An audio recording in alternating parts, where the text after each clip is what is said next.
Today on the Voices of Legacy, we're honored to welcome a trailblazer in local government, an inspiring individual in her own right, even though I kind of know her, so she wouldn't say that for herself. The chair of the Lucas County Board of Commissioners, Commissioner Lopez.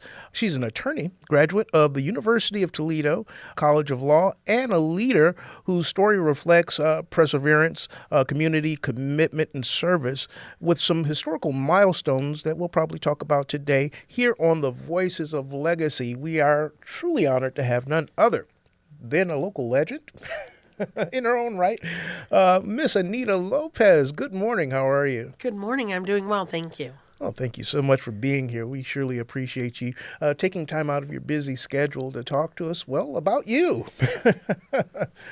Tell us more about yourself, some things maybe people might not know. Well, I think most folks know that I'm from the city of Toledo originally, born in South Toledo, and I am a constant talker. So, and I work sometimes late at night, and people will get my emails and wake up in the morning saying, what was she doing at 2 or 4 a.m.? But I have a tendency... So you actually reply? They don't reply. They just look and think she's working again. Oh, but my goodness. one of the things I've learned to do is if I can't sleep at night, it's better to jot an email down or write it down on a notepad, so then I can stop thinking about it and put it to paper or now text. Yeah. And then get that thought or idea or solving that issue out of my mind, so then I can sleep peacefully. Wow. So how do you separate work from home? Well, that is something I've been striving to do since 2024. I think it's hard because I love what I do, and sometimes I don't operate in a traditional, I don't think public service, being a public servant does not operate in an 8 to 4, 8 to 5 desk environment. I think for me, my children are well accustomed to the fact driving to Cedar Point on the way there, mom's going to get a bunch of calls and she's going to work while the boys are all loud in the back and with their friends giggling, and I'm going to be like, no, this one's important. You need to really be quiet, guys. And they're like, hee hee hee hee. And then I'm taking a call because it's important, and they know that that's what mom loves to do. So I try to now block off certain days so that I can get that mental re-energy again to stay focused and give my 100%. Awesome. So you said boys. Yes. Plural. I have 2 sons. Ah. And they have always friends with them. So, and yes, my oldest is 25 this year, and my youngest will be 23 this year. Oh, wow. I would have never guessed that you have a 25 and a 23. Yes, thank you very much. But yes. Work has kept you young. Yes, or they've kept you young. They have kept me young. Life has kept me young. When you love what you're doing, you're blessed. Yeah. It is very exciting to wake up every day. So how does it feel? And I know I'll probably ask some loaded questions, but hopefully no gotcha questions. To have made history even in your profession, as you have twice. I'm grateful. You know, when you're going through those elections and you're going through setting a goal or your dream, you really don't realize that you're going to be the first. You just know that goal is ahead of you. Yeah. And then sort of afterwards is when people say, wow, you won. You're the first female. Yeah. And, then it sort of... Yeah. And you didn't run to be the first female. You just ran because you felt the calling, I'm assuming. Correct. Yeah. Or I went to college because I desired... better opportunities for myself and my family. So going to college and being the first, I didn't think about that I was going to be the first. I just knew I had a desire for higher education. And I really took it to heart what my teacher said, is that getting a higher education will provide a better quality of life for you and your family and more income. Yeah. Because I was definitely an 80s girl. And, I was definitely all about money. Well, that's not a bad thing. You got to have it's like air to survive. So you graduated from the University of Toledo. to be an attorney or to go into public service? Both. Ah, I think I fell in love with many political speeches, and I knew that one, being an attorney was going to make money, and then two, I knew at an early age that I wanted to give back to the community, and I fell in love watching History channels or old clips with my father of John F. Kennedy. You know, I always tell folks there were two things that was at the top of our steps when we went to bed, was a photo of the Pope and a photo of John F. Kennedy. And those photos remain there even after Pope John's passed away and John F. Kennedy passed away. In fact, until my parents actually moved from that home, those were two important images that had impacted our household. And so I knew that being in office could make a difference in people's lives. wow. And you mentioned your father. He was a great inspiration for you? Yes, yes. He was a meat cutter. He actually was a migrant worker, worked the fields, and then... Both your parents, yes? Yeah, both my parents were migrant workers, worked the fields. They actually met at the Valentine Theater here in Toledo, Ohio. Oh, wow. And when they were still showing movies. And my mother lived in Michigan. My father was living in Toledo. They were both there for the summer. And my grandfather had passed away. And then my dad decided that he was not going to move anymore. He hated being a migrant worker. He hated being pulled out of school mid-season to follow the crops. Yeah. And he could never complete his education because they had to move with the weather. So they go to Florida, Texas, Ohio, Michigan, back and forth. And so once my grandfather had passed away in Toledo, he said, we're staying and I'm going to get a job. And so he really was a trailblazer himself. And then the first to get a union job here as a butcher meat cutter for Toledo Meats. And then really changed his parenting with me because he had health problems. And unfortunately, he was stuck at home. And misery loves company sometimes. So my dad basically had all the time in the world to lecture or share how he would have done things differently in his life when he was having health problems. And since I was the youngest child there in the home, I sort of had a different relationship with him. And he was real candid about how he had raised my older sisters to be wives and good housekeepers. And he said, I never thought that I should be talking to my children about getting their education. I was preparing them to get jobs and be good wives. And he said, now, in hindsight, he said, maybe you need to be paying attention more to the books. So I did. Wow, that is amazing. That's awesome. Awesome. I would never guess that you're the youngest of all? I am the Your youngest of siblings? 7. Oh, my goodness. Okay, so you're daddy's little girl. Yes. Wow, that's amazing to me, and it makes sense. Sometimes the influences of parents, fathers and mothers, discounted. It's so important to get that positive affirmation and to get that time together. It sounds like out of necessity, you got time that a lot of people don't get. I did. Out of, unfortunately, a very challenging time for my dad, because being the breadwinner and then no longer being able to be the breadwinner and restricted to the house because of his health, he really was very stern and very frank about life and the challenges he had faced. And so I was, I was his daddy's girl, baby girl, and then I became his pest. And then I suddenly was questioned. I suddenly felt like I had a seat at the table because I started working at 14 as a result of his health problems. Oh my goodness. That's awesome. So you got to work pretty early. What were you doing, do you recall? I started off actually in, again, one of the great programs that our government has provided us was the Private Industry Council. They would hire youth who were on low income and place them, and sometimes adults, place them in businesses and organizations throughout the city of Toledo. And so at 14, I applied for that job, and I was placed at the Boys and Girls Club. Oh, wow. So it just seems like everything was just lining right up. Well, if you don't believe in God, I tell you, there's a plan and there's a way. And yeah, it literally was just wonderful opportunities, again, by government, So I guess that ultimately, again, led to my calling to run for office. Wow. Wow. What was your first attempt at any type of office, even maybe in school or college? Or I did not, I guess in college I ran to be the president of at the time it was called MECHA, which is an old terminology from the 80s, but ultimately became the Hispanic College Association. And then actually I was appointed to student government. You're automatically appointed to student government at the university by being a president of an organization. So I was on student government also. So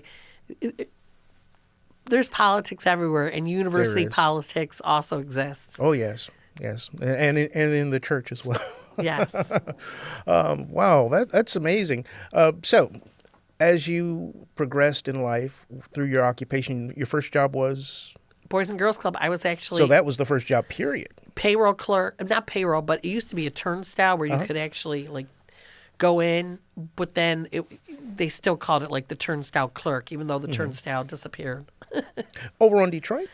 No, actually, I ended up on the one on South Street by the Anthony Wayne Trail. Know exactly where that was. Yep. Or is. Yeah. Yep. That ultimately then was merged into Marshall Elementary. Wow. Well, that's amazing. So that was your first paid position? Paid job, yes. And then that led into other things as you went on? I stayed with them throughout high school, and then, like every other kid, you want more money. And then I started working, you name it, I found a job there. Clerical, cashiering, then I became a head cashier, and then I went to college. So basically I realized, wow, you could work, during the day, go to college at night, and on the weekends you can get waitressing jobs, grocery jobs. And so I worked anytime I could get a job. I usually always had at least 2 to 3 jobs throughout college. How many jobs? Remember, I would be a waitress, and you could go work at one of the local, I shouldn't say, but one of the local nightclubs downtown, because in the 80s and 90s, those were really big still. And you could go to work at 8 p.m. and work until 2 a.m. And still, you could earn about $100 cash each night waitressing. Oh, wow. So pick up 2 nights, and, you have money. Wow. Waitressing on the weekends, just being a waitress at a restaurant. You're just a hustler, baby. Well, you know what? I had to. At that point, my father was still disabled. Oh, okay. So I was living at home, and my mother she was a stay-at-home mother majority of my life until my father's health. He had a major heart attack, and then ultimately had a stroke, and then was permanently disabled. Wow. And so my mother started working when I turned 14.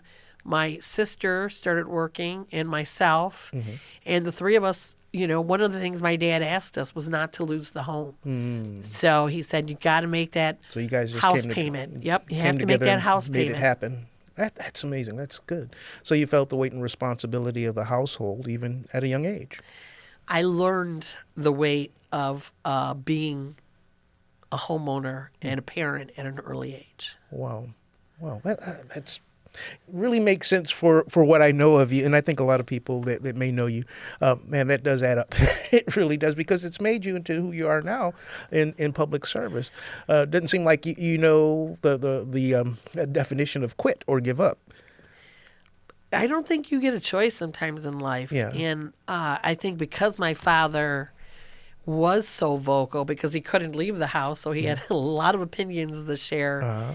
And a lot of guidance, that it wasn't as if, oh gosh, he just didn't say, we can't work, I can't work, we're going to have to sell the house and we're going to have to rent. He basically made it clear we're not losing the house. And he set standards. I think he set standards for me, and then he set standards for us that still, because at that time, my 5 older brothers and sisters had already moved out. And they were out of the state at that point. And so he just basically set the bar, and we sort of just rose to the occasion. Wow. That's amazing.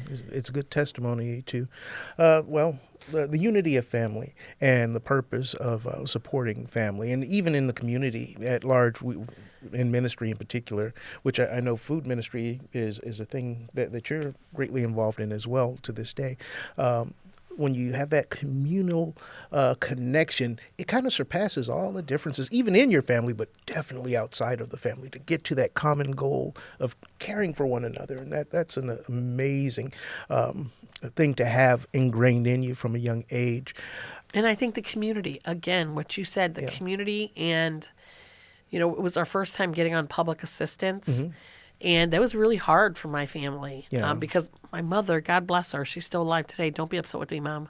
I have a code, so that's why I sound a little different. But, I mean, she was always critical of people who were on public assistance until we had to be on public assistance. Yeah. So it really changed my perspective to understand, wow, this is what public welfare means.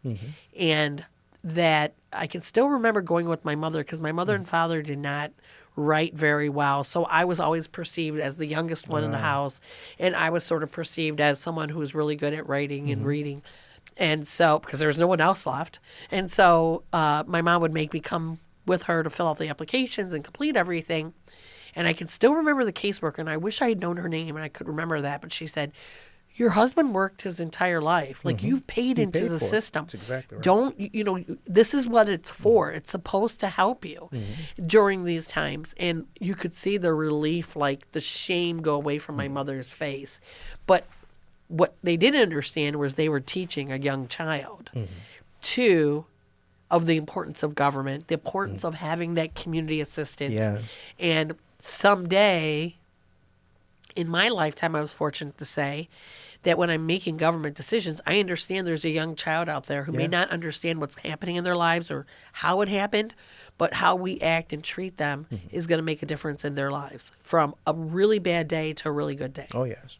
Yes, and changing them into either yourself, myself, or who knows what they may be, with that little bit of encouragement to understand that as you pay into the system, it shouldn't be a pejorative that you get any type of public assistance. It shouldn't be a lifestyle by far, but it shouldn't be a bad word at all. I don't think it should be. When others pay into the system, too, because we know we've been blessed not to have to be on the system, right? So I think that's another thing we need to emphasize, is that we are fortunate that we can help others.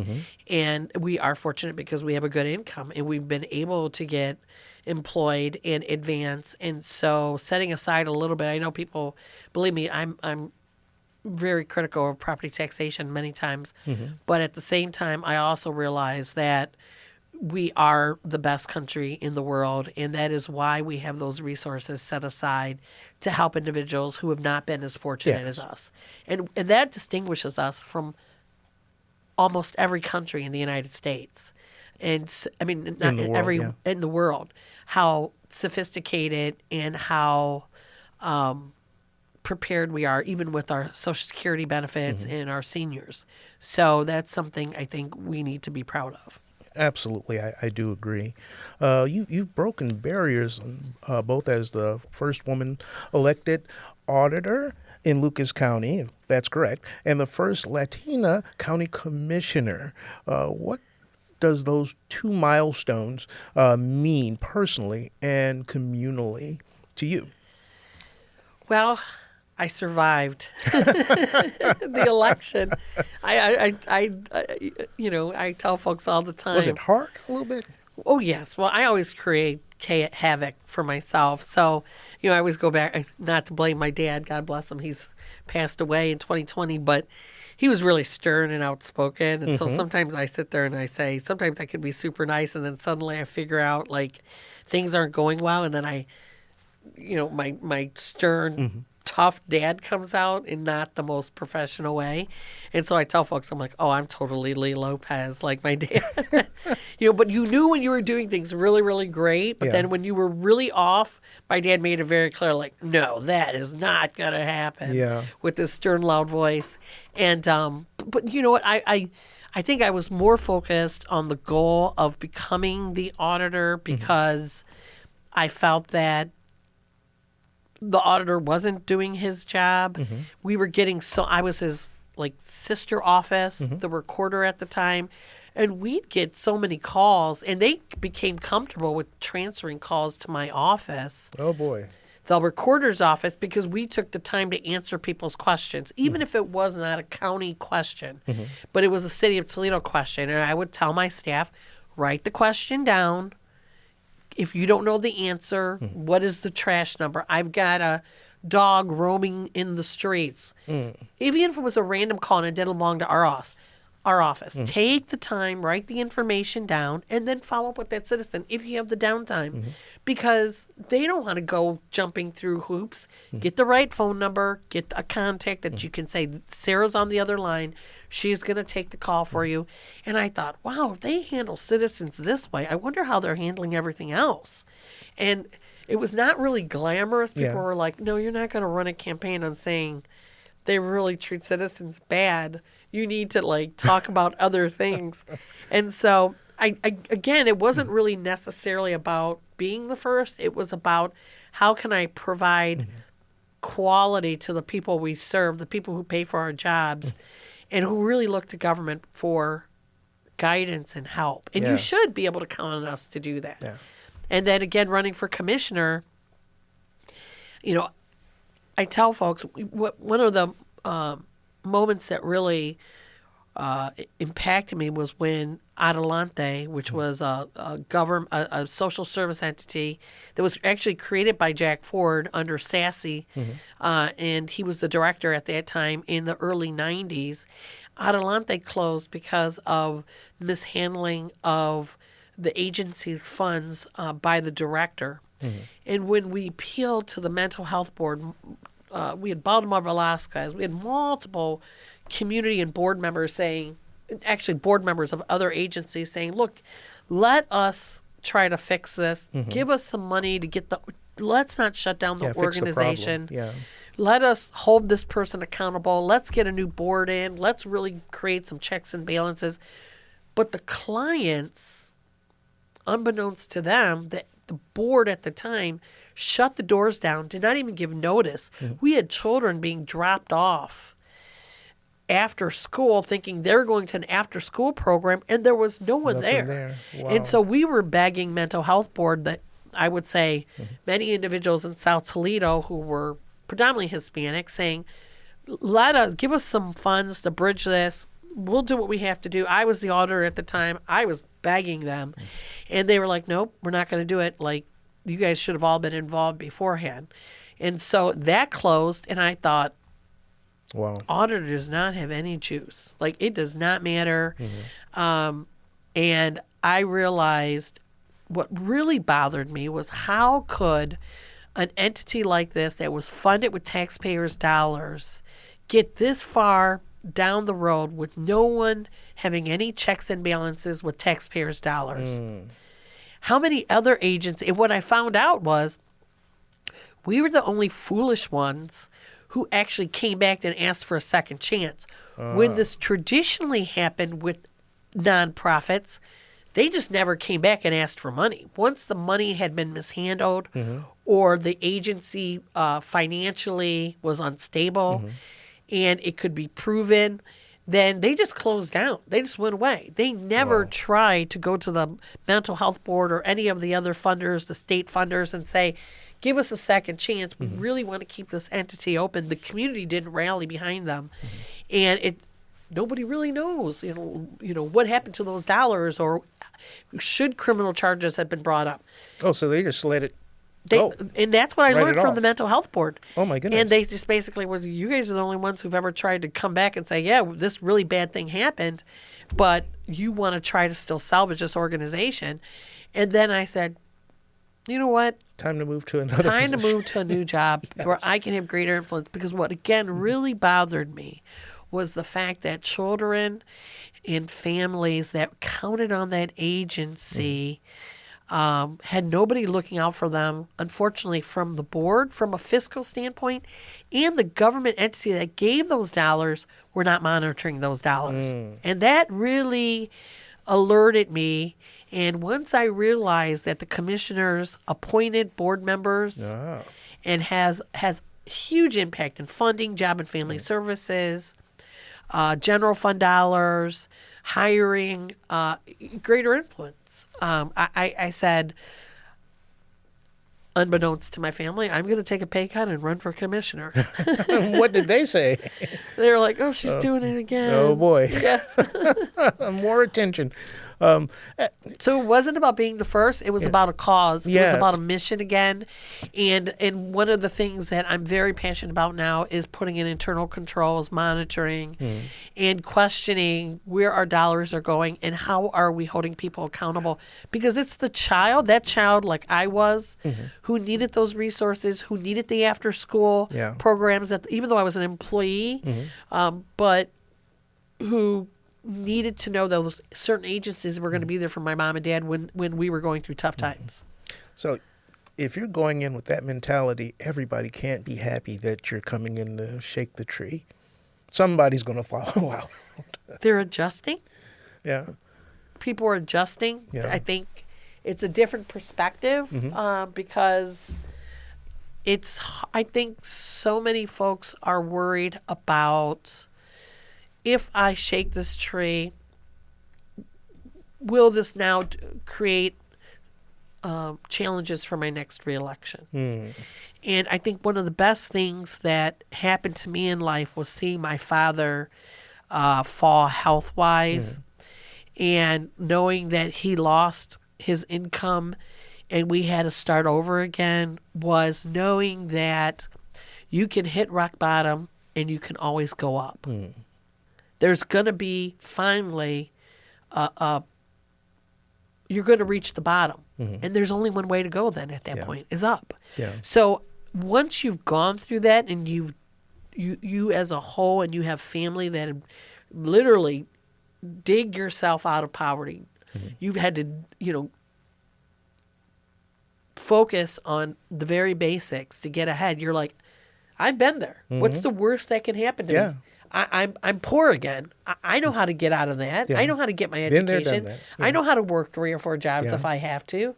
And now being a lawyer, it gives you that sense of confidence that I'd rather be here doing the right things, or let me go make money as a lawyer. Let me go represent people in another capacity, but still being an advocate.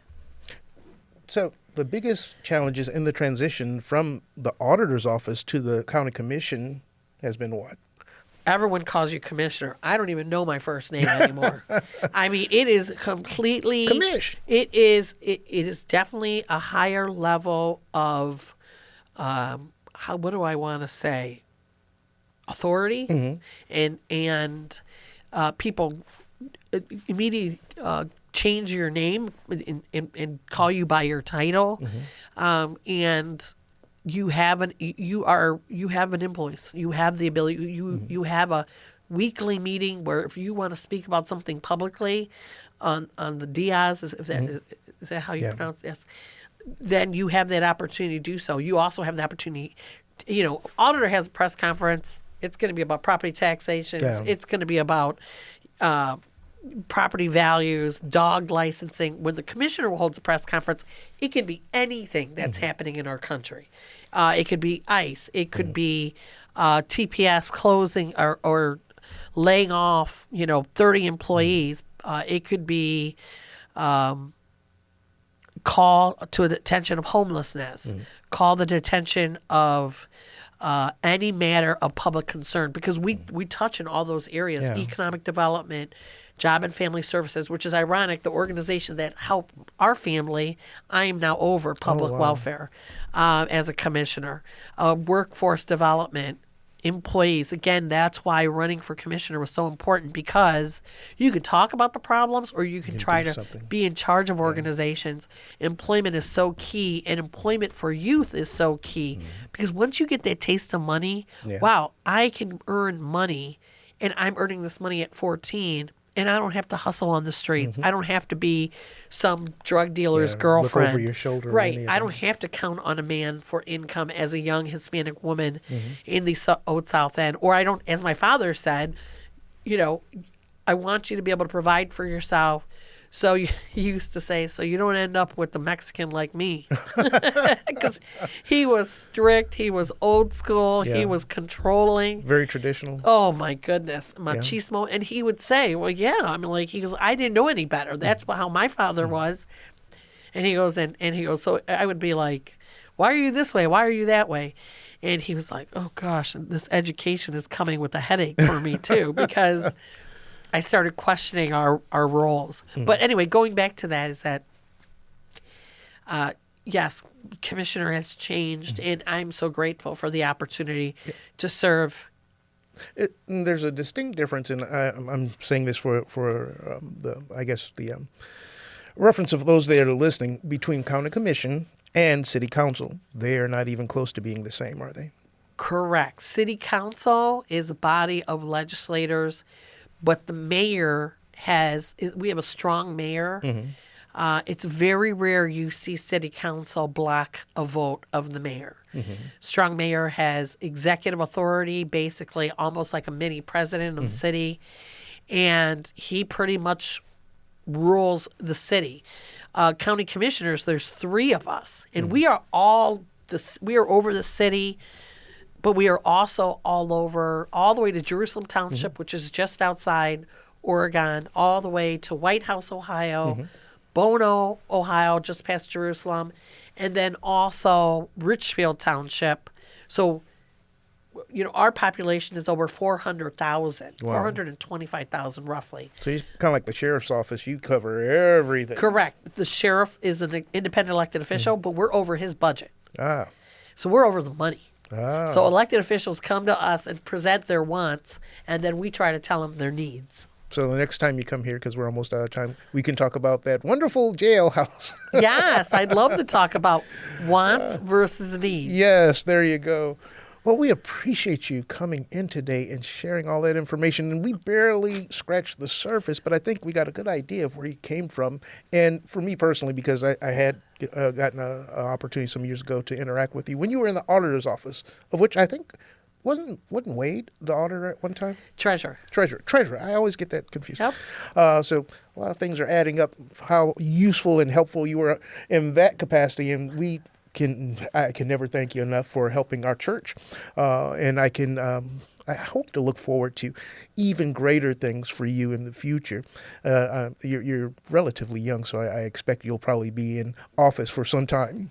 God willing. And Yes. maybe greater and better and better. You never know. You just never know. Yeah. Or a book. Let's just get through office. I'm just throwing it all out there. I appreciate that. And again, I apologize. I'm a little congested. Oh, that's okay. That's okay. You did well. But thank you again for coming to the Voices of Legacy and sharing your story. It's very important that people know you, aside from the public persona and what we read in the newspaper or see on the news. There's a person behind that. And thank you for sharing that with us today. Thank you for the opportunity. I'm very grateful for WGTE.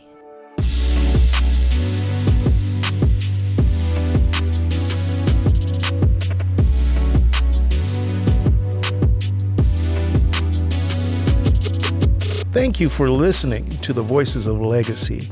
This is your friend, Pastor Carl Mitchell III, your host of this program. We want you to go to wgte.org/legacy to like, share, subscribe, and hear all of our past podcasts and our future podcasts. Be a friend and join with us in the Voices of Legacy, where you're writing your own legacy every day that you live. Have a blessed day.